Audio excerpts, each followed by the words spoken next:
వద్దు బ్రో అని చెప్తాను. డ్రగ్ వద్దు బ్రో చెప్తాను. మీ అందరూ కూడా మరోసారి చేతులు ఊపి మీ అందరికీ సంఘీభావం తెలుపుతారని కోరి ప్రార్థిస్తున్నాను. డ్రగ్స్ వద్దు బ్రో, డ్రగ్స్ వద్దు బ్రో. ఆ సైడ్ నుంచి ఫ్రమ్ ది బిగినింగ్ రెస్పాన్స్ లేదు. ఈ గంజాయి మద్య పదార్థాల నివారణ దీన్ని తరిమివేయడానికి అన్ని విధాల సహాయ సహకారాలు అందిస్తారని, అదేవిధంగా మీ దగ్గర పాంప్లెట్స్ ఉన్నాయండి, పాంప్లెట్స్లో ఒక నెంబర్ ఉంది. అప్పుడు అంతగా గోప్యంగా ఉంచుతారో, గోప్యంగా ఉంచి ఈ 1972 ముఖ్యంగా ఏగల్ బృందం వంటిది మన ఏగల్ టీం ఒకటి పెట్టడం జరిగింది రాష్ట్ర స్థాయిలో. దీనికి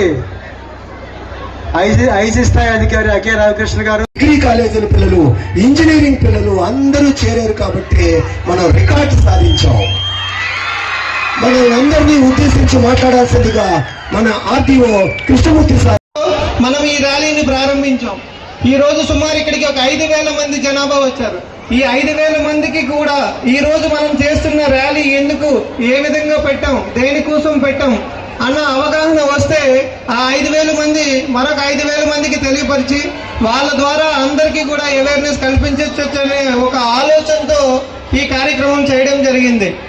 మనం తీసుకుంటే శ్రీకాకుళం జిల్లాలో ఏజెన్సీ ఏరియా చాలా తక్కువ. ఇక్కడ గంజాయి కల్టివేషన్ కూడా ఏమీ లేదు.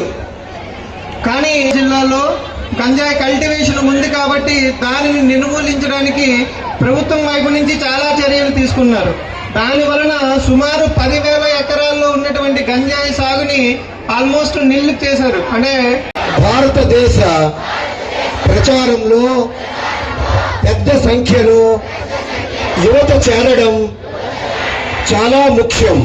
స్వీకరిస్తూ ఈరోజు మనం డ్రగ్స్ వద్దు బ్రో కింద ఐక్యంగా ఉన్నాము. మరియు మన సమాజం, కుటుంబం